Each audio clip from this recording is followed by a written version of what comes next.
Hi, Gav. To what extent do you need to intervene to keep a wildflower meadow going? I hear you saying there are different, some were drought tolerant, some weren't. Yeah. Do you have to go in and do something, or does it, what does it take to manage it? Yes, because of their size, no irrigation is possible. We never water them, they're really on their own. What they do get is they get what's called a cut and collect mid-September. It's going to actually happen, I think it happened today, because Lambeth were late with the machinery. They get cut back once a year to a 4-inch height, and you remove all the excess foliage because you don't want it going back into the soil because it will raise the fertility, and you need low fertility soils for wildflower meadows to thrive. A lot of people try and grow wildflower meadows at home. They get their compost, from Neil's nursery, and they sow the seeds, and then it doesn't work. And the reason it doesn't work is that they want really low fertility, and they want to be in full sun and really baked. So they are tricky, actually. They are tricky. Did that answer your question? Kind of. Yeah, but no other. I'll occasionally go in and resow areas if they look particularly thin. Yeah, I'm just wondering when you have to go back in there and go, right, so this plant hasn't done very well, we need to try something else, or... No, I see where you're coming from. No, we just let them go. I mean, it's a bit frustrating, they take a while to establish. The public have no patience, and you get judged from day one onwards. We've had people screaming at us when we've been making them. What are you doing? Digging up the common. And they take 3 to 5 years to really get there, but it's a slow motion world, the plant world, and you've just got to bear with it. So. Thank you. Okay, Jean, and then talk Gareth, you still have to put yellow nettle down. Is that one of the first things that you do when you do market? Yellow rattle? Yeah. Yes, I sowed about 1/4 kilogram last autumn, which is enormous, and it was very expensive. And it's a semi-parasitic plant that will decrease the vigour of grasses around the meadow so they don't get invaded. Very pretty flower on it as well. So, so we do use yellow rattle. We're trying to get it to self-propel and self-generate, but it's quite difficult. If you look at YouTube videos on yellow rattle, you've got a guy who's 110 years saying that you've got to sow it at midnight on the 6th of August, and otherwise it will all fail. And then you've got other people with their own versions of how to make it work. So it's not easy, and seed does have to be fresh to make it work. But we have got yellow rattle on the common. It springs up a whole year after the year we planted it, we sowed it. So it is a bit bonkers.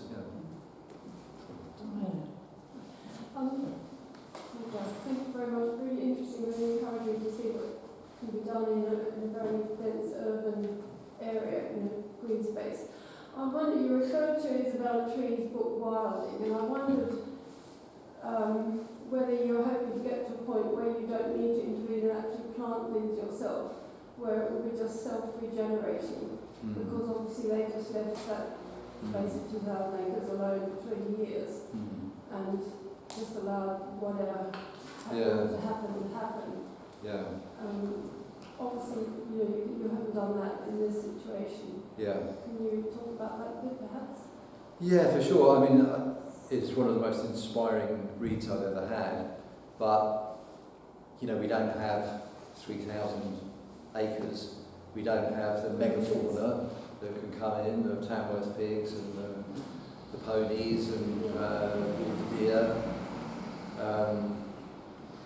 You get joggers in Nike trainers, but they're not quite the same thing. So we don't have the right situation on the common, and so we do have to make interventions to get things to work. And we've got some really big problems on the common. We've got big alien invasive species problems in the woods. We've got false acacia. It's a North American semi-hardwood tree.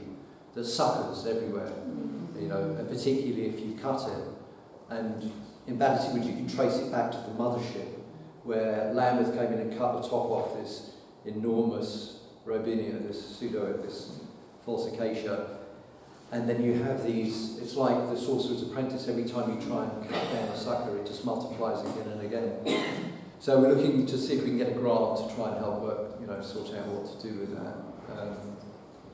But I mean, it would be great if we could get, if we did just leave those woods alone, you would end up with a monoculture of false acacia that would eventually cover the whole common.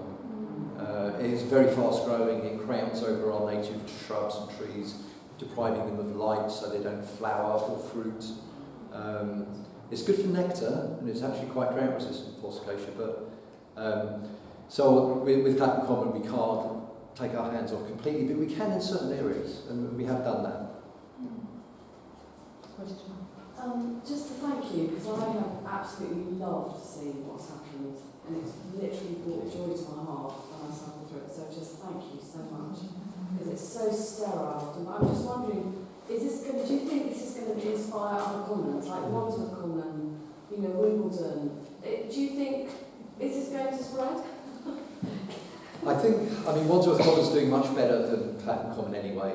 Enable are a better management team, and the Friends of Clapham Common Wandsworth Common are brilliant. They work really, really hard, Richard and Julia. I think there are some things that could do a bit better on Wandsworth Common. I think the wetland needs more light. I think that there could be more variety of plant species. It's a bit neat and trim, but it's not doing badly. I think the smaller parks, things like Agnes Riley and moving across and up into London, I think it's a model that could work for other parks really well.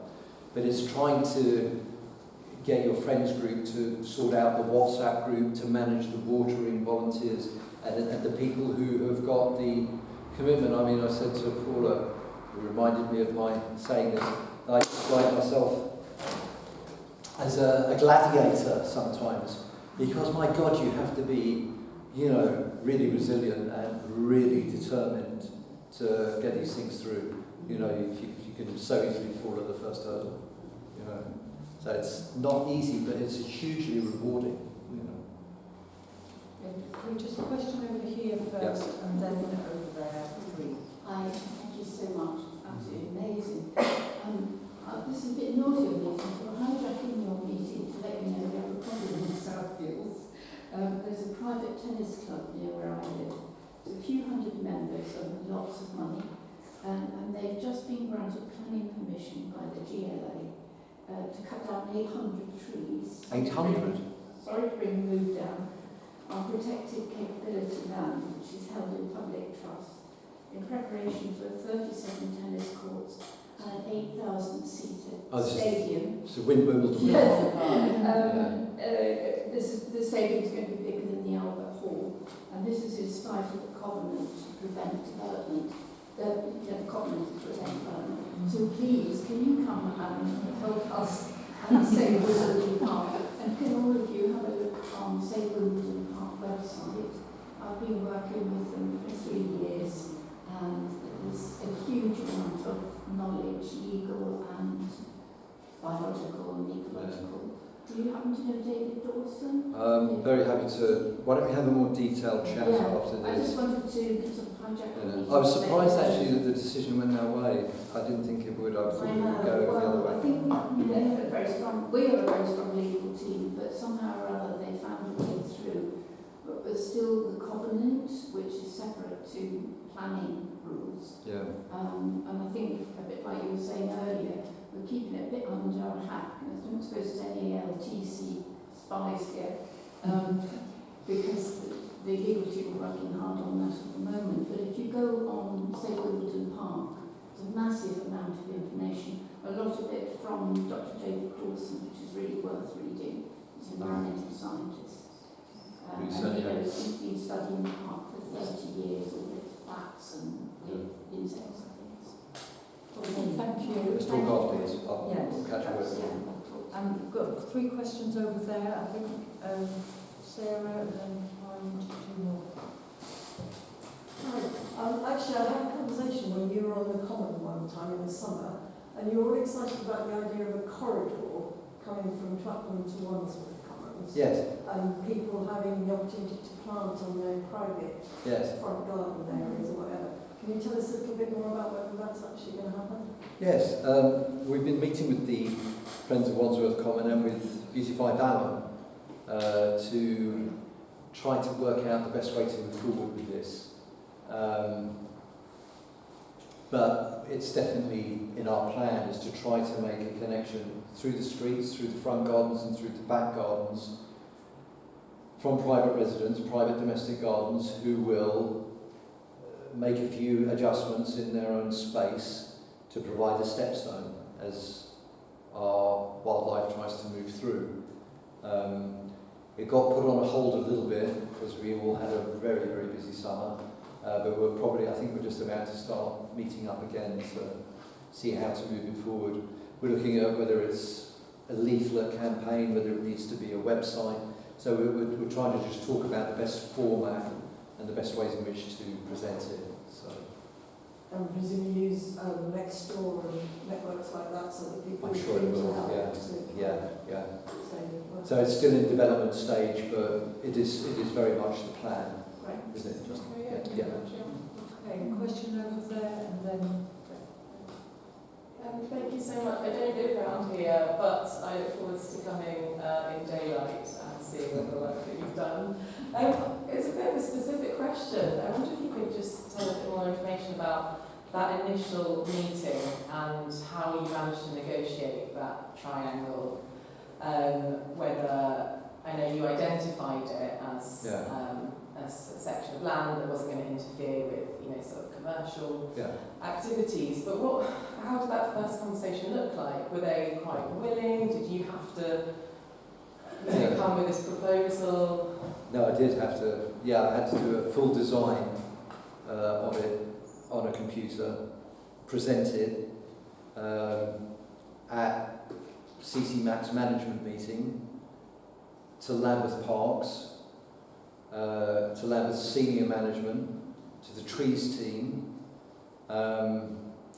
We had something on our site. We have Kevin Crook is the assistant director of neighbourhoods and street scene, and in 2021 the Environment Act has put all councils under a huge amount of pressure to engage the public with nature more, and this project coincided with that move. And so Kevin, who's top level, he turned up to one of our very small, low-level meetings. He suddenly appeared and said, I want you to pursue this, I want you to go through with this. We did have some resistance. This area was typically called the dog walkers area, and before it's called the scrublands now. And we did have some complaints, people saying, oh, the dog walkers, they're not going to like it, you're going to be in trouble. The dog walkers love it. The dogs go round and round and it's more interesting. And we had some disagreement within the Friends. Some of my colleagues were not sure that I'd found the right space, but I felt that it really was. So I pushed it and got it through. So it's quite frightening, really. It's quite scary. You're working on public land. You're very open to being judged, and you are judged, and people will tell you what they think. But it was also quite thrilling, and I think I just read Wilding, so it was like, no, I've got to do this. We have to do this. I was sort of walking around with a book under my arm, going, read this. So it was good. It was a good platform to start from. It was a good springboard. So, And thank you so much. That was a really inspiring talk. My question was half been answered, so I'll reflavour it slightly, which is you've talked about some of the partnerships and that you've got with other organisations, with charities and funds and so on. How important have you found it to partner with other organisations that bring different expertise and different perspectives, and are you still looking to kind of do that more? I was thinking about when you were talking about the plant health aspect, the tree diseases and so on. Do you work with like observatory and things like things like that. Yeah. Monitoring. Very in favour of always bringing more experts onto our advisory committee, and I think it's really healthy and really useful to work in partnerships. Funders like to see partnership projects, so it's good for attracting funding, which isn't the main reason. The main reason is, you want their expertise to come into the project and to adjust things and to, give you feedback and to say, no, don't do it like that, Gareth. Do it like this. So, no, very valuable. And the Lambeth Biodiversity Forum has been very useful for that, because you get to sit around a massive table with, some of my heroes. People who I've been reading their articles for years, and it's like sitting next to you. So it's great. So we're going to keep trying to pull more people in. But you've got to be careful you don't overweigh things as well. I know a number of organisations that can't move because you can't please everybody. So I'm quite in favour of finding the best and keeping it slim and efficient, so that it all works. But no, always keen to bring in more experts. And Lambeth wants to see that as well as other funders. So. Yeah, I don't know if anybody else has a question, but I've got one I'd like to ask you about using the front gardens and back gardens, private gardens, for corridors, which is something we've been talking around in Excel Wandsworth, a few of us. And the question I had is, are the local authorities on board with this, and what role are they playing? If they're not, would it be useful to have them on board? And could they play a role, like if you need to leaflet and talk to householders about what they could do? What role could local authorities play? Yes. Well, Judy Gasser, who's a cabinet member for Wandsworth, has already shown some interest in this project, and Lambeth have quietly said to me that they are interested as well. I mean, one of the things I find very frustrating is that local authorities tend to stick to their green spaces and don't, they are literally the local authority. That is their title, and it's their job, their role is to bring everybody into this journey and to move together. So we're definitely pressing them to do so. And I think there is interest. I mean, particularly the way things are going, the direction of travel now is so dire that you don't really have a choice. It's like, deal with it, do your job, get on with it, and help people to make the changes we need for a healthy, happy, biodiverse world. So definitely pressuring them, and both Lambeth and Wandsworth have shown some interest. Lambeth have agreed to put in information. I brought this up at the last Biodiversity Forum. They've agreed that their biodiversity action plan is about to expire. It ran from 2021 to 2024, and the new one, they've agreed that they will put in information for the public. Which is great, but it's like, who sits there thinking, oh, the new biodiversity action plan's out, I must get a copy and read it cover to cover. It's a good move, and it's very welcome, but we need to make it very much more easy and much more accessible. I'm thinking more of adverts on bus stops, with QR codes where the big green up, something, not quite so corny as that, but,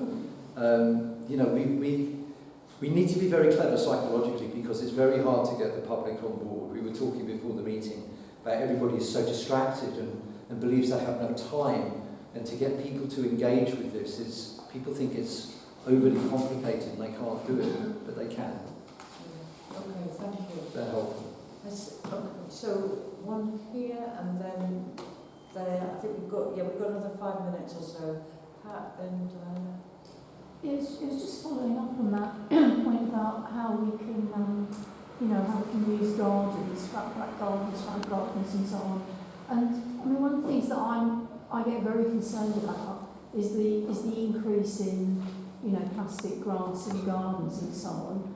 And that seems to be, well, I think it is, statistically it's on the increase, and I think now something like 10% of gardens have plastic grass over them. So I can't quite remember what the statistics were that you were talking about in terms of, the percentage of gardens that isn't that aren't paved over? 14. 14%. 14%. Yeah. Of the whole of space of Greater London is still vegetated back garden green, front garden.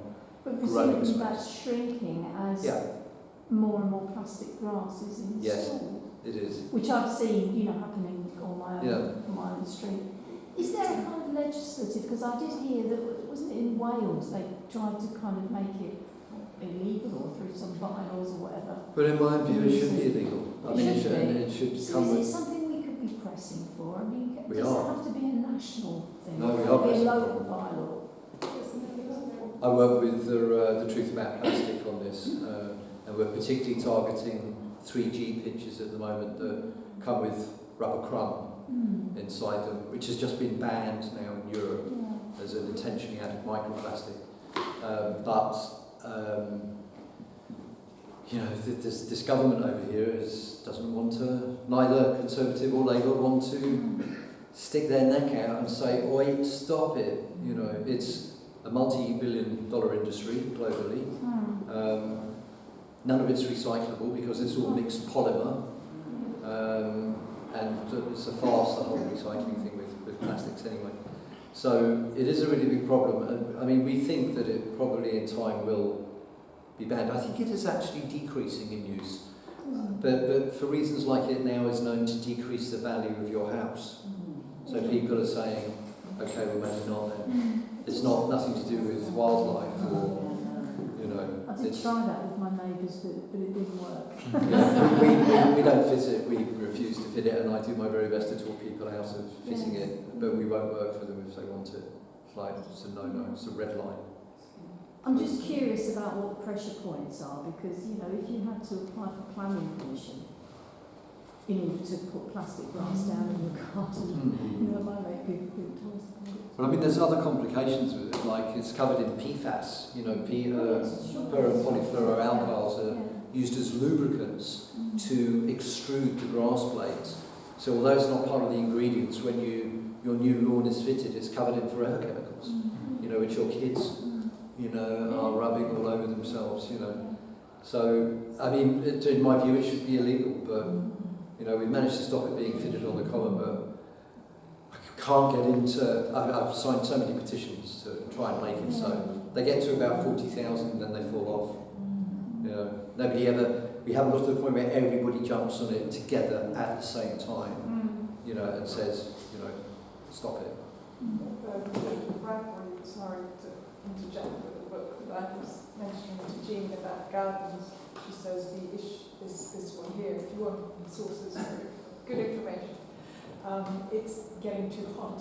So that will go in our favour of not having them is that children are burning themselves. I think we all know. And pets, we all feet know of dogs how and terrible it is. Dogs and children are getting burnt.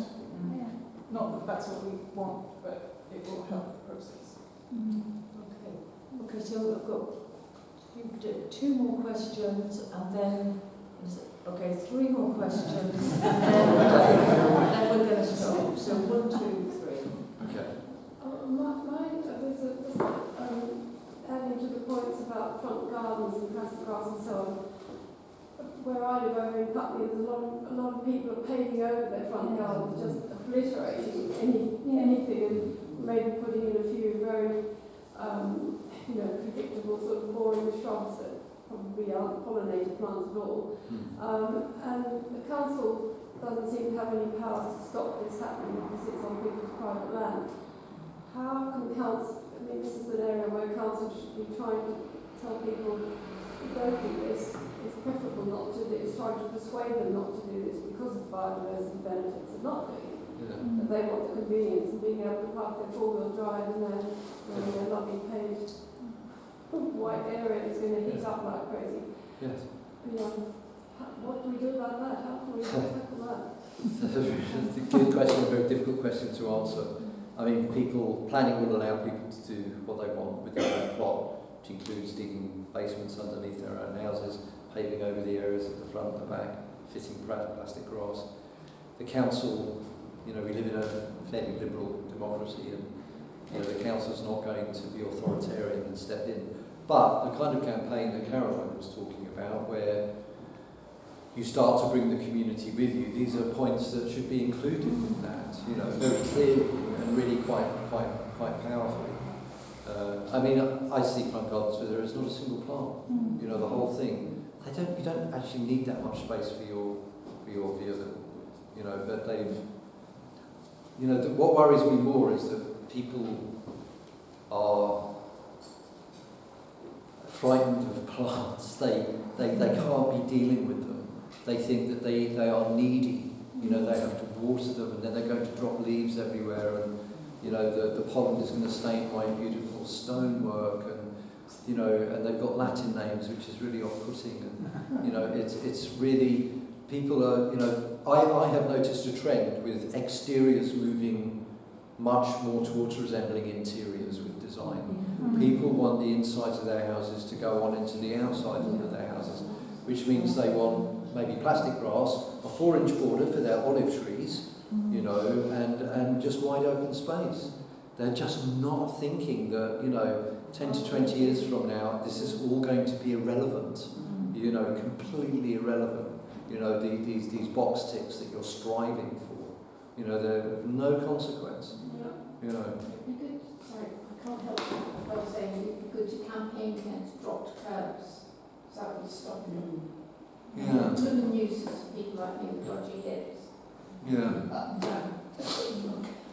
It's difficult. There's powerful voices on both sides, and it's very difficult to get changes. You come immediately up against the block if you try. I'm sure. Okay. Thank you. Just a quick point on the plastic grass discussion. So until 4 months ago, I lived up in the West Midlands, and the house that my ex-partner and I bought had plastic grass down, and we spent some time ripping it up and replacing it with wildflower meadow. And it might be surprising to learn that one of the things I found when I arrived in London 4 months ago was how much greener it actually felt and how much more nature it felt like there was than up in the West Midlands. It's kind of much worse up there. Like I think about a third to a half of the houses that we looked around when we were buying somewhere had plastic grass, and really depressing. And I was just going to say, sort of share a reflection on what I think is a helpful argument in that question of how do you dissuade people from getting it when they aren't going to be moved by things like, oh, it's better for biodiversity. If they're people that sort of don't care about biodiversity, don't care about it. The thing that I have found works, and it's worked on some of my neighbours who I dissuaded out of it, was actually pointing out the claims of the benefits of it that are just not true. Like the fact that it's lower maintenance, and then you see people hoovering it. You see people have to go out and you know, hose it down after their dogs weed on it, whereas you don't, it's real grass, you know, and pointing out those things that are perhaps not the first arguments that jump to our mind because we care about nature, we care about biodiversity, but actually sort of thinking about what matters to them, and what matters to them is convenience and cost and perceived neatness, and actually if you can point out, well, you know what, in a couple of years it's going to look like a shed. You know? That makes it better. So that's all really brilliant points, and I think one of the things that has boosted plastic grass is the rental market, where people don't want maintenance costs, so they want to obliterate that for their own convenience. They just, and I come up against that a lot. People feel they have no time. I don't agree with them that they have no time. It's just the way that people choose to live their lives. But there is time for everything that you really want to do. But it is sad. I think it's heartbreaking, really. You know? My brother-in-law's got all these flowers full of plastic flowers. And he's in Birmingham, but I don't think it's West. So we haven't actually replaced the grass with plastic grass on the beach. One final question over there. Excuse my English, not so good, and I'm French activist. No worries. I would like to thank you and your volunteers for all the good job you do to restore biodiversity and nature. Because who saves the butterfly, saves the universe. Who saves the liver or butterfly, saves the universe too.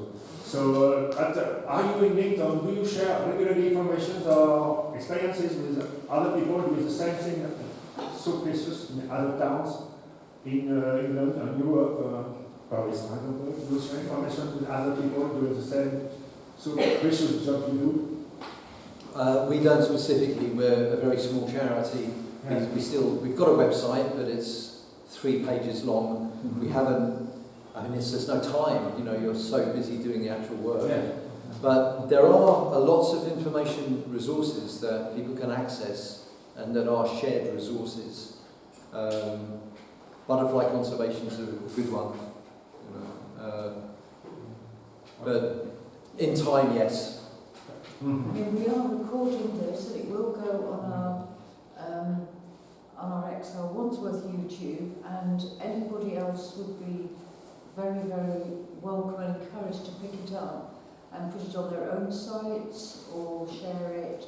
So that is one small way we can help spread the ideas. And I think we need to stop as we're after 8:30. And thank you again for an amazing